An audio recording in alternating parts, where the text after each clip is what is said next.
بسم اللہ الرحمن الرحیم والحمد للہ رب العالمین والصلاة والسلام علی سید المرسلین وعلی آلہ وصحبہ اجمعین، اما بعد۔ محترم ناظرین کرام، احکام دین کا پروگرام لے کر حاضر ہیں۔ سوالوں کے جواب کتاب اللہ سنت رسول اللہ صلی اللہ علیہ وسلم کی روشنی میں پیش کریں گے۔ تو آئیے بلا تاخیر سوال کی طرف آتے ہیں۔ آج کا سوال ہے، ہمارے بھائی پوچھ رہے ہیں کہ میں پانچوں نمازیں پڑھتا ہوں، لیکن پانچوں نماز سے مراد ان کی فرض نماز ہے، لیکن مجھے احساس رہتا ہے کہ میں بہت ہی تقصیر کرتا ہوں، مجھے اور بھی نمازیں پڑھنا چاہیے، نمازوں کی تعداد اور بڑھا لینا چاہیے۔ تو کہتے ہیں کہ جنہوں نے بتایا ہے کہ ہم فجر 2 رکعت، ظہر 4 رکعت، عصر 4 رکعت، مغرب 3 رکعت، عشاء 4 رکعت پڑھتا ہوں، اور سمجھتا ہوں کہ یہ کافی ہے۔ یہ جو ظاہر بات ہے یہ فرض نمازوں کے لیے بتا رہے ہیں، لیکن وہ کہتے ہیں کہ میں اس پر کچھ اور بڑھا کے زیادہ پڑھنا چاہتا ہوں، کیا مجھے اگر بڑھا لوں تو کچھ غلطی ہوگی یا کہ صحیح طریقہ کار کیا ہے؟ تو ہمیں بتائیں کہ آپ نے جس تعداد کو ذکر کیا ہے، فجر کی 2 رکعت، ظہر کی 4 رکعت، عصر کی 4 رکعت، مغرب کی 3 رکعت، عشاء کی 4 رکعت، یہ فرض نمازوں کے لیے ہے۔ آپ جو اس طرح پڑھتے ہیں یا آپ کا نماز پڑھنا اس طرح سے صحیح ہے، جیسا کہ معلوم ہے شریعت میں کہ پانچوں نمازیں فرض کی گئی ہیں، لیکن اس کے علاوہ بھی آپ کو کمی محسوس ہوتی ہے، اور مسلم انسان کو، مسلم آدمی کو ہمیشہ اپنی عبادات میں کمی کو محسوس کرنا چاہیے، لہذا فرائض کی تکمیل اور رفع درجات کے لیے نوافل پڑھی جاتی ہیں۔ کچھ نوافل تو ایسے ہیں جن کو واجب کا درجہ حاصل ہے، اس لیے کہ وہ سنت مؤکدہ ان کو کہا جاتا ہے۔ رسول اللہ صلی اللہ علیہ وسلم نے ان پہ ہمیشہ مواظبت کیا ہے، ہمیشہ پڑھا ہے، ان کو پڑھتے رہیے۔ جیسے فجر سے پہلے 2 رکعت، فجر کی نماز سے پہلے 2 رکعت ہے فجر کا وقت داخل ہونے کے بعد، ایسے ہی ظہر کی نماز کا وقت جب شروع ہو جائے تو اس کے پہلے 4 رکعت ہے، اور بعد میں بھی نماز پڑھ لے تو اس کے بعد 2 رکعت ہے، یہ سنت مؤکدہ ہے۔ اور ایسے ہی عصر کے پہلے بھی 4 رکعت پڑھ سکتے ہیں، گرچہ کہ اس کے سنت مؤکدہ ہونے کے لیے کافی دلائل نہیں، لیکن رسول اللہ صلی اللہ علیہ وسلم نے اس کی کافی ترغیب دلائی ہے۔ اور ایسے ہی عصر مغرب کی نماز کے بعد 2 رکعت ہے، عشاء کی نماز کے بعد 2 رکعت ہے۔ یہ تو وہ بتا رہا ہوں میں جن کو عام طور سے سنت مؤکدہ یا فرض نمازوں کے ساتھ جڑی ہوئی یہ نمازیں ہیں، فرض نہیں ہے لیکن ان کے ساتھ جڑی ہوئی، ان کے ساتھ پڑھی جاتی ہیں۔ لیکن اس کے علاوہ بھی اور نوافل موجود ہیں جن کے بارے میں رسول اللہ صلی اللہ علیہ وسلم نے تاکید فرمائی ہے اور اس کی طرف رغبت دلائی ہے، اور اس کے ثواب بیان کیے ہیں، ان کی اہمیت کی طرف لوگوں کو جانکاری دی ہے۔ ان میں سے جیسے چاشت کی نماز ہے، جو سورج کے تھوڑی دور اوپر آنے کے بعد 1.5 نیزہ یا یہ کوئی سمجھیے 2 ہاتھ 4 ہاتھ اوپر آنے کے بعد پڑھی جاتی ہے، اور یہ 2 رکعت کم سے کم ہے، اور زیادہ پڑھنا چاہتے ہیں تو 8 رکعت ہے، چاشت کی نماز 8 رکعت پڑھ سکتے ہیں۔ ایسے ہی قیام اللیل ہے، یا جس کو ہم تہجد کی نماز کہتے ہیں، اس کی طرف بھی رغبت رسول اللہ صلی اللہ علیہ وسلم نے بہت دلائی ہے۔ یہ نماز بھی پڑھی جانی چاہیے، جو آدھی رات کے بعد پڑھی جاتی ہے عام طور سے، لیکن آدمی اگر عشاء کے بعد نہیں جاگ پاتا ہے تو عشاء کے بعد بھی پڑھ سکتا ہے، اور اگر رات میں کبھی اس کی چھوٹ جائے تو اس کی قضا بھی کر سکتا ہے، اگر اس کی عادت ہمیشہ کی رہی ہے تو فجر کی نماز کے بعد یعنی سورج نکلنے کے بعد اس کی قضا بھی کر سکتا ہے۔ ایسے ہی وتر کی نماز کی بھی رسول اللہ صلی اللہ علیہ وسلم نے بہت رغبت دلائی ہے۔ یہ 1 رکعت ہے، 3 رکعت ہے، 5 رکعت ہے، جیسا کہ آپ پڑھ سکتے ہیں، اس سے بھی زیادہ 7 رکعت، جو بھی آپ نماز پڑھیں 1 رکعت پڑھتے ہیں اس پیچھے، تو وہ سب نمازیں وتر کا حکم لے لیتی ہیں۔ اور اسی طرح سے مطلق نوافل پڑھنے کا بھی حکم آیا ہوا ہے۔ آپ ظہر کے بعد سے عصر تک میں جتنی چاہیں پڑھ سکتے ہیں، مغرب کے بعد سے لے کے عشاء تک میں جتنی چاہیں پڑھ سکتے ہیں، رات میں جتنی نوافل پڑھنا چاہیں آپ پڑھ سکتے ہیں، اور سورج نکلنے کے بعد سے جتنی نوافل آپ پڑھنا چاہیں پڑھ سکتے ہیں۔ بس نوافل کے لیے کچھ وقت منع ہے، جیسے آپ فجر کی نماز پڑھنے کے بعد نفلی نمازیں نہیں پڑھ سکتے جب تک سورج نہ نکل جائے، اور ایسے ہی عصر کی نماز پڑھنے کے بعد سورج کی غروب ہونے تک نفلی نماز نہیں پڑھ سکتے، لیکن وہ نمازیں جو کسی سبب کی بنیاد پر ہوتی ہیں اور ان کا شمار نوافل میں ہے، جیسے تحیۃ المسجد ہے، تو علماء نے کہا کہ چونکہ مسجد میں داخلے کے حکم کے بارے میں رسول اللہ صلی اللہ علیہ وسلم کا فرمان ہے کہ کوئی بھی مسجد میں داخل ہو تو اس وقت تک نہ بیٹھے جب تک کہ وہ 2 رکعت پڑھ نہ لے، تو یہ نماز بھی پڑھنی چاہیے۔ اس طرح کی نوافل پھولی ہوئی ہیں، لہذا آپ کے پاس نوافل کے لیے سارے اوقات موجود ہیں، پڑھ سکتے ہیں۔ اور آپ اپنے کمی جس کو محسوس کرتے ہیں فرض نمازوں کے بعد ان نفلوں سے پوری کر سکتے ہیں، اس لیے کہ فرض نماز کے اندر انسان سے کوتاہی ہو سکتی ہے، اور وہ کوتاہی طرح طرح کی ہو سکتی ہے، کبھی مشغول ہو جاتا ہے، کبھی پوری توجہ نہیں دے پاتا ہے، کبھی تھوڑی غفلت ہو جاتی ہے، اور بھی کچھ امکانات ایسے موجود ہیں، انسان ہی ہے، تو ان کمیوں کو پورا کرنے کے لیے نوافل سے پورے ہو جاتے ہیں۔ مثال کے طور پر جس سے روزہ رکھتے ہیں تو صدقہ فطر دیا جاتا ہے تاکہ روزے کی کمیوں کو پورا کیا جا سکے، اور آپ جتنا بھی عبادت کریں گے وہ سب ٹھیک ہے۔ اس کے علاوہ بھی ذکر و اذکار بہت سارے، لیکن نمازوں کی قسموں میں سے یہ تہجد کی نماز ہے، اور اسی طرح سے نفلوں کے اوقات جو ہم نے بتایا وہ ہے، اور فرض نمازوں کے ساتھ جو سنت مؤکدات ہیں وہ ہیں۔ یہ ساری نمازیں ہیں جو فرض کے علاوہ ہیں، جن کو آپ پڑھ سکتے ہیں اور اپنی اس کمی کو پورا کر سکتے ہیں۔ آئیے نماز سے متعلق ایک سوال ہے جو کہ بہت اہم ہے، وہ یہ پوچھنا چاہتے ہیں کہ ہمیں یہ معلوم ہے کہ سجدے کی حالت میں قرآن مجید نہیں پڑھنا چاہیے، کیونکہ حدیث میں حکم آیا ہوا ہے کہ سجدے کی حالت میں قرآن مجید نہیں پڑھو، اس لیے کہ قرآن مجید بھی ذکر ہے لیکن اس کو قیام کی شکل میں پڑھا جاتا ہے، رکوع اور سجدے میں قرآن مجید کی تلاوت نہیں کی جاتی ہے۔ تو کہہ رہے ہیں یہ بات تو ہم کو معلوم ہے، لیکن ہم نے چونکہ حدیثوں میں پڑھا ہے جس میں آیا ہوا ہے کہ سجدے کے اندر دعائیں بہت قبول ہوتی ہیں اور انسان اپنے رب سے بہت قریب ہوتا ہے، تو کیا میں سجدے کے اندر ان آیتوں کو پڑھ سکتا ہوں جن کے اندر دعائیں مذکور ہیں؟ تو اسی صورت میں ایک طرف سے وہ دعا ہے اور ایک طرف سے قرآن مجید کی آیت بھی ہے، اور سجدے کی حالت میں قرآن مجید کا پڑھنا منع ہے لیکن دعا کرنے کی ترغیب دی گئی ہے۔ تو ان کا سوال یہ ہے اس سلسلے میں کہ کیا میں ایسی آیتوں کو پڑھ سکتا ہوں جیسے ان کا جس طرح ربنا لا تزغ قلوبنا بعد إذ هديتنا وهب لنا من لدنك رحمة إنك أنت الوهاب ہے، رب اجعلنی مقیم الصلاة ومن ذریتی ربنا وتقبل دعا ہے، یا اسی طرح سے آتنا فی الدنیا حسنة وفی الآخرة حسنة وقنا عذاب النار ہے۔ یہ سب دعائیں بہت ساری دعائیں ہیں قرآن مجید میں، تو ان کے بارے میں پوچھ رہے ہیں کہ کیا ہم ان آیتوں کو جو دعاؤں پر مشتمل ہیں انہیں حالت نماز میں پڑھ سکتے ہیں، سجدے کی حالت میں پڑھ سکتے ہیں کہ نہیں، جبکہ سجدے میں قرآن مجید پڑھنا منع ہے؟ تو ہم جواب دیں گے کہ بھئی دعا کرنے کا حکم دیا گیا ہے، جو آیتیں دعاؤں پر مشتمل ہیں آپ ان کو پڑھ سکتے ہیں، اس لیے کہ سجدے کی حالت میں آپ کا ان آیتوں کو پڑھنا بطور تلاوت نہیں بطور دعا ہے۔ تو آپ دعا کے طور پر استعمال کرتے ہیں انہیں تو سجدے کی حالت میں پڑھ سکتے ہیں، لیکن کچھ دعائیں قرآن مجید میں ایسی بھی ہیں جو بعض نبیوں کے ساتھ خاص ہیں، یا اس میں بعض احکام ایسے ہیں جو آیتوں کے اور بھی چیزیں ہیں اس کے بعد دعا کی گئی ہے، تو دعا کے ٹکڑے کو تو پڑھ سکتے ہیں لیکن پوری آیت کو پڑھیں گے تو پھر دوسرا حکم ہو جائے گا۔ تو جن آیتوں کے اندر ایک تفصیل بیان کی گئی اس کے بعد کسی نبی کا کوئی قول ہے اس کے بعد اس کی دعا مذکور ہے تو پھر دعا کا حصہ پڑھ سکتے ہیں، پوری آیت کو نہیں پڑھ سکتے۔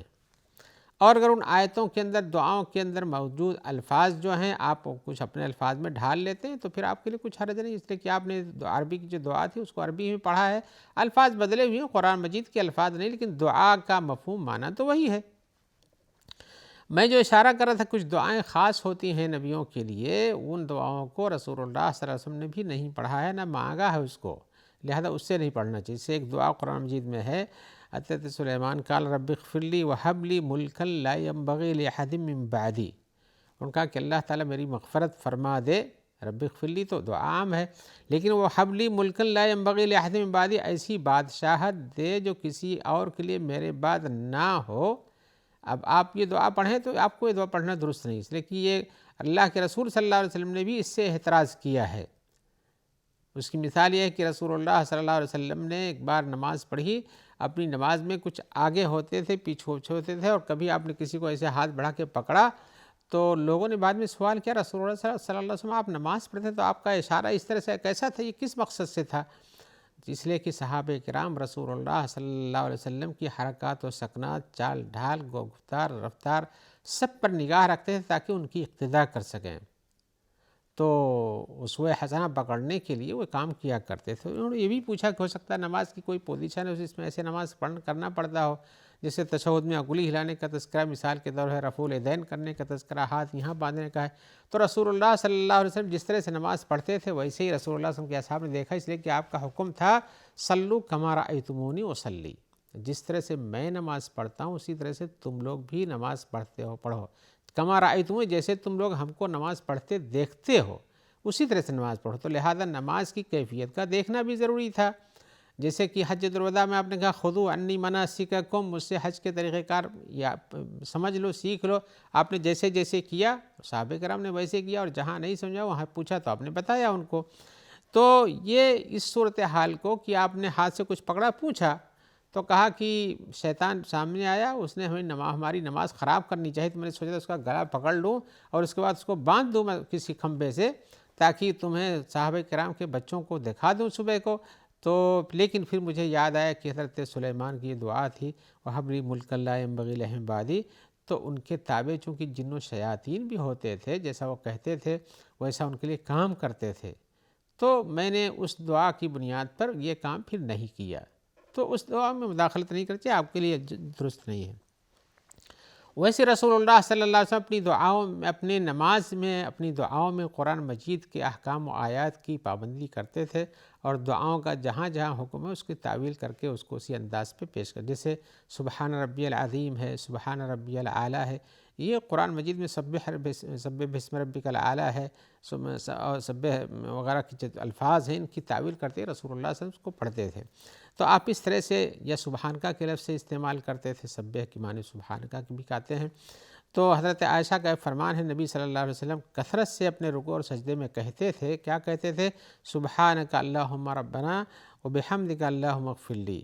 اے میرے رب، تیری پاکی ہم بیان کرتے ہیں، اور اللہ تعالی ہماری مغفرت فرما دے، ہم تیری حمد کرتے ہیں. تو یہ جہاں بھی حمد کا تذکرہ ہے، قرآن مجید میں مغفرت کا تذکرہ ہے، یہ سب چیزوں کی تعویل کرتے ہوئے رسول اللہ صلی اللہ علیہ وسلم اپنی دعاؤں میں ان کو استعمال کرتے تھے. ویسے بھی حدیث میں آیا ہوا کہ آپ اپنی مجلسوں میں 100 مرتبہ کم سے کم رب اغفر لی یا استغفرک واتوب الیک کہا کرتے تھے. تو یہ چیز استعمال کرنا درست ہے، بس خالص آیتوں کو جو کہ دعا کے معنی میں نہیں، ان کے ساتھ کچھ دعائیں پوری آیت پڑھنا، یا اسی طرح سے ان دعاؤں کو جو کسی نبی کے ساتھ خاص ہے ان کا پڑھنا درست نہیں. بقیہ دعاؤں کے طور پر سجدے کے اندر ان آیتوں کو پڑھ سکتے ہیں جن میں دعائیں ہیں، آپ کے لیے بھی کام آتی ہیں، لیکن اور قرآن مجید پڑھنا اس میں منع ہے. آئیے ہم ایک اور سوال کی طرف آتے ہیں جو یہ بھی نماز ہی سے متعلق انہوں نے پوچھا ہے. وہ کہتے ہیں کہ ہمیں تکبیر تحریم باندھنے میں، تکبیر تحریم یعنی اللہ اکبر کہہ کر کے جو ہاتھ سینے پر باندھتے ہیں، تو کہہ رہے ہیں یہی کہنے میں بہت پریشانی ہوتی ہے. اور ہم نے ایسے لوگوں کو دیکھا بھی ہے، کچھ اپنی آنکھوں سے بھی دیکھا ہے. میں بس مدینہ منورہ میں رہتا تھا کہ آدمی نماز پڑھنے شروع ہوا، امام صاحب نے اللہ اکبر کہا، قرات بھی شروع کر دی، ابھی ان کا تکبیر تحریمہ ہی نہیں پورا ہوتا ہے. ایک بار کرتے ہیں، اس کے بعد زور سے سانس لینے کے بعد پھر سے سانس روک کر کے پھر سے کہتے ہیں اللہ اکبر، اور اس کے بعد پھر چھوڑ دیتے ہیں. تو ہم نے بعد میں کچھ لوگوں سے پوچھا کہ آخر یہ آدمی ایسا کیوں کرتا ہے؟ تو کہہ رہے ہیں کہ وہ اپنی نماز کی نیت کو پوری دل جمعی کے ساتھ جوڑ کر کے، سارے دنیا سے رشتہ توڑ کر کے پھر اللہ اکبر کہہ کر کے نیت باندھنا چاہتے ہیں، اور یہ کیفیت پیدا نہیں ہو پاتی، اس لیے وہ بار بار اس کو دہراتے رہتے ہیں. لیکن اس دہرانے میں امام صاحب کی سورہ فاتحہ ختم ہو جاتی ہے. اگر دوسری مختصر سورت پڑھیں تو وہ پھر اللہ اکبر کہہ کر کے رکوع میں بھی جا سکتے ہیں. تو یہ کیوں؟ یہ پوچھ رہے ہمارے بھائی کا جو سوال ہے وہ یہ ہے کہ ہمیں بہت کثرت سے وسواس ہوتا ہے. ہم نے دیکھا، اور ہم نے یہ کسی دوسرے بارے میں پوچھ رہے ہیں کہ بہت کثرت سے وسواس ہم نے دیکھا، اس کے اندر اس حد تک کہ وہ تکبیرۃ الاحرام کے اندر بھی ان کو وسوسہ رہتا ہے، اور اسی حالت میں رہتے ہیں کہ وہ کیسے اللہ اکبر کہیں اور پوری دل جمعی کے ساتھ نماز میں شامل ہو جائیں. ہم اس کا علاج تو بتا سکتے ہیں، لیکن کسی کے وسوسے کو ختم کرنے کا ذریعہ بھی بتا سکتے ہیں، لیکن وسوسے سے بچنا چاہیے، اس لیے کہ وسوسہ یہ شریعت میں مقبول چیز نہیں ہے. شریعت میں یقین پر اعتماد کرنے کا حکم دیا گیا ہے، وسوسے پر نہیں. وسوسہ جیسے آپ نے سنا ہوگا کہ نماز میں انسان کو وسوسہ ہوتا ہے کہ میرا وضو ٹوٹ گیا ہے اور یہ نماز چھوڑ دے کہ نہ چھوڑ دے. آپ نے کہا کہ نہیں، حتیٰ یسمع صوتاً او یجد ریحاً، یہاں تک کہ جب وہ آواز سن لے کہ ہاں اس کا وضو ٹوٹ گیا ہے، ہوا خارج ہو گئی ہے، یا کہ بدبو محسوس کر لے، اسے احساس کہ ہم سے ہی ہوا ایسا ہے، تو وہ جا کر کے نماز توڑ کر کے جا کے دوبارہ وضو کرے گا. لیکن جب تک ایسا نہ ہو کسی ہاں ہو گیا ہوگا، ایسا کچھ احساس ہوتا ہے، تو احساس سے کوئی شرعی یقینی چیز نہیں ٹوٹتی ہے. تو ہمارے بھائی کو اس حد تک وسوسہ ہے کہ ہماری نیت ہی نہیں درست ہو پاتی ہے، اور اسی طرح سے ہوتا رہتا ہے. ان کے لیے جو شریعت میں علاج بتایا ہے، آئیے میں ایک حدیث سنا دوں جس سے یہ بات واضح ہو جاتی ہے. وہ حدیث ابو عثمان ابن ابی العاص کی ہے. وہ کہتے ہیں میں نبی صلی اللہ علیہ وسلم کے پاس آیا اور ہم نے کہا کہ اللہ کے رسول، ان الشیطان قد حال بینی و بین صلاتی و قراءتی، شیطان تو میری نماز اور میری تلاوت قرات کے درمیان بیچ میں آ جاتا ہے. یلبس ہوا علیہ، میرے اوپر وسوسہ ڈالتے رہتا ہے، تلبیس میں ڈالتا رہتا ہے کہ اب تم نے پڑھا نہیں پڑھا، یہ پڑھا یہ کیا وہ نہیں کیا.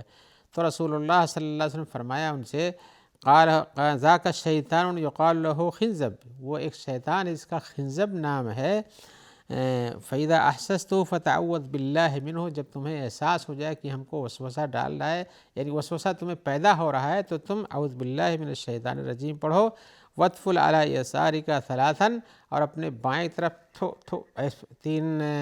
بار پھونک دیا کرو تو تمہارا وسوسہ چلا جائے گا. انہوں نے کہا کہ ہم نے ایسے کیا تو وسوسہ مٹ گیا ہمارا. تو ایسے جیسے جتنے ایسے لوگ ہیں جن کو نماز میں وسوسہ ہوتا ہے کہ نمازیں 2 رکعت ہوئیں 3 رکعت ہوئیں، اگر آپ کو ایک پر یقین نہیں آتا ہے تو کم والی پر اعتبار کیجئے، بقیہ مزید پڑھ لیجئے. اگر کہیں وسوسہ ہو گیا ہے کہ آپ نے رکوع نہیں کیا اور سجدے میں گر پڑے تو لوٹ کر کے پھر سے رکوع کر لیجئے. جیسے سجدے سہو کے مسائل ہوتے ہیں، آپ ان میں جائیں گے تو آپ کو پتہ چلے گا. لیکن ایسے ہی وسوسہ معمولی سی چیزوں کا ایسے جو گڑتا ہے جس کے پر کوئی حکم نہیں بنتا ہے لیکن آپ کی نماز میں شو ہوتا ہے، تو آپ اس طرح سے اس کو اس دعا کے ذریعے سے پورا کر لیجئے. آئیے اسی جواب کے ساتھ ہم اب آپ سے امید رکھتے ہیں کہ انشاءاللہ جلدی آپ سے ملاقات ہوگی، آپ کے سوالات ہوں گے اور ہم ان کے جواب دینے کی کوشش کریں گے. اللہ تعالیٰ آپ کو ہم کو سب کو خیر سے رکھے، اور جو بھائی آپ اس پروگرام کے پہنچانے میں مددگار ہیں، اللہ تعالیٰ ان سب کو صحت و عافیت عطا فرمائے اور اجر جزیل عطا کرے. والسلام علیکم ورحمۃ اللہ وبرکاتہ.